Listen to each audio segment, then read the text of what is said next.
आ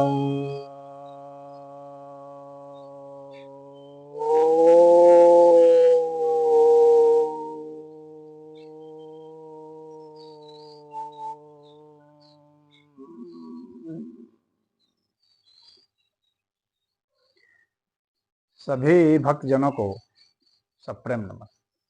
भक्तों, आज आपके समक्ष ओम मुद्रा बतलाने जा रहा हूं।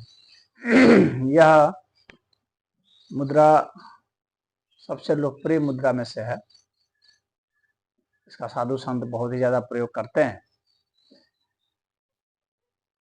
यह मुद्रा उनके लिए बहुत ही लाभकारी है जो आध्यात्मिक उन्नति चाहते हैं और साथ ही साथ जो अच्छा स्वास्थ्य चाहते हैं और साथ ही साथ जो सांसारिक उपलब्धि भी चाहते हैं। ये तीनों ही चीज इसमें उपलब्ध होता है, इसीलिए इस मुद्रा का बहुत ही महत्व है। तो इस मुद्रा को आप प्रातःकाल और सायंकाल दोनों समय कर सकते हैं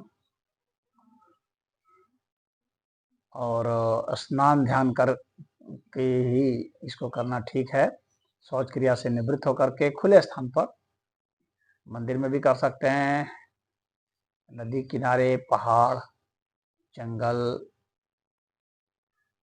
तालाब के किनारे या किसी भी खुले स्थान पर, अपने घर पर भी कर सकते हैं यदि स्थान आपका खुला हो तो।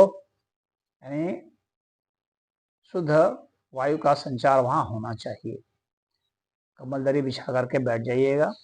कोई ऐसे भी आसन ले सकते हैं, चटाई वगैरह भी, और किसी एक ध्यान आसन पर बैठ जाएं, जैसे कि पद्मासन, सिद्धासन, सुखासन, वज्रासन, स्वस्तिक आसन, भद्रासन, इन सब में बैठ सकते हैं। तो अगर इन आसनों को आप नहीं जानते हैं तो आप प्ले लिस्ट में चले जाइएगा। हमारे प्ले लिस्ट में जा करके आप वहाँ देखिएगा, आसन वाले कॉलम में आपको मिल जाएंगे आसन। वहाँ पर इस नाम से 2 है, तो दोनों ही आसन वाले टॉपिक में आप जाके देखेंगे तो मिल जाएगा, किसी में एक में होगा। अब देखिए, इसको 2 तरीके से करते हैं ओम मुद्रा को। तो जो सबसे ज़्यादा लोकप्रिय है वो देख लीजिए, बहुत आसान है। तो इन ध्यान आसन में से किसी एक आसन पर बैठ जाइए और ये जो छोर है इसको बंद कर लीजिए और उंगलियों को थोड़ा जो है अपनी ओर कर लेंगे, अपनी ओर इस तरह से कर्व कर लेंगे। अगर इसी को आप सीधा कर लेंगे तो ये वैराग मुद्रा हो जाएगा। ये ध्यान रखिए, बहुत लोग कंफ्यूज करते हैं इसमें। अगर ये सीधा हो जाएगा तो वैराग मुद्रा, अगर अपनी ओर हो जाएगा तो ओम मुद्रा है। थोड़ा सा कर्व कर लेना है और जो है इस पोजीशन को सीधा रखना, स्थिर रखना है और श्वास प्रश्वास लंबी लेंगे और मन ही मन ओम का उच्चारण करेंगे। और उच्चारण जो है श्वास के साथ ही भीतर जाए, फिर श्वास के साथ ही बाहर आए, और आप चाहें तो श्वास को रोक भी सकते हैं, यानी कुंभक भी कर सकते हैं। तो पूरक, कुंभक और रेचक तीनों में ही आप ओम का उच्चारण करेंगे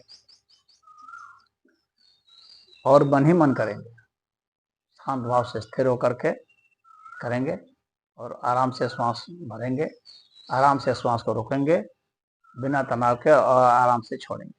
इसी का अभ्यास धीरे धीरे आपको बढ़ाना है और बढ़ाते बढ़ाते ऐसी स्थिति ले आना है कि आप जो है 16 सेकंड तक जो है सांस को रोक सकें, यानी कुंभक कर सकें कम से कम, और 16 सेकंड कम से कम जो है आप श्वास भर सकें और 16 सेकंड कम से कम आप सांस को छोड़ सकें।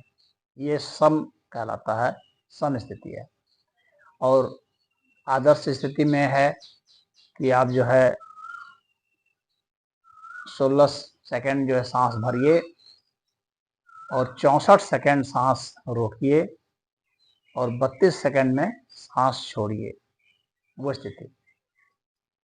लेकिन अगर आप वो नहीं भी कर सकते हैं तो कम से कम सम स्थिति आप कीजिए। तो इसी मुद्रा में आप बैठिए और 108 बार तक इसे किया जाता है, यानी 108 बार आपको ओम का उच्चारण करना है। और अगर उतना नहीं कर सकते हैं शुरुआत में तो मान लीजिए कि आप जो है 21 बार कीजिए। जो 21 बार भी नहीं कर सकते हैं वो 11 बार करें। 11 बार से कम नहीं करना चाहिए, कम से कम 11। फिर इसी तरह से धीरे धीरे बढ़ाते हुए आप 108 तक जा सकते हैं, फिर 1008 तक भी जा सकते हैं। तो वह स्थिति पूर्ण होगी। अब इसके जो लाभ हैं तो वो तो आध्यात्मिक लाभ पूरे हैं। आपको जो है ईश्वर साक्षात्कार का ये सबसे अच्छा माना जाता है। तो आप इसको कीजिए, तत्व ज्ञान होगा आपको और शरीर के जितने भी रोग विकार हैं वे सब नष्ट हो जाते हैं। 1008 तक जो पहुंच गया उसका विकार नहीं रह जाएगा, नष्ट हो जाएगा। 108 में भी नष्ट हो जाएगा। और आपको शुरुआत तो 11 बार से ही आपको कुछ कुछ आभास होने लगेगा। तो इसको करें, इसका लाभ उठाएं। ये हर क्षेत्र में आपको वृद्धि देता है, सफलता देता है। हर सकारात्मक पहलू आपके भीतर विकास होगा और जितने नकारात्मक चीजें हैं, जो दुर्व्यसन हैं, वे सब छूट जाएंगे। रोग छूट जाएंगे और व्यसन भी छूट जाएंगे और आपका दिमाग सकारात्मक ऊर्जा से भरपूर हो जाएगा। आपकी कुंडलिनी शक्ति जागने शुरू हो जाएगी और आप देखेंगे कि आप समाधि में चले गए। 108 बार तक जाते जाते व्यक्ति समाधिस्थ हो जाता है। तो इसको आप करें, इसका लाभ उठाएं और जब लाभ हो जाए तो आप अन्यों को भी इसको बताएं। तो इसमें इतना ही। हरि ओम। अब आपको इसी के साथ ही ओम का जो ओम मुद्रा का जो दूसरा स्वरूप है वह भी बता देता हूँ। उसमें क्या करना है, इन दोनों हाथों को एक के ऊपर एक रख देना है ऐसे, और ये जो दो अंगूठे के जो छोर हैं इनको मिला देना। बाकी क्रियाएं जो बताई हैं वैसी ही रहे।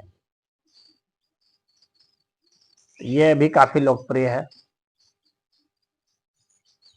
तो इन दोनों में से जो भी आपको अनुकूल लगे उसको कीजिए। और जिस भी को आप साधना चाहते हैं ना, उसको एक को ही साधना चाहिए। एक को साधने से क्या होगा कि उसी में आप सिद्ध हो जाते हैं। तो यह है काफी स्थिरता देता है।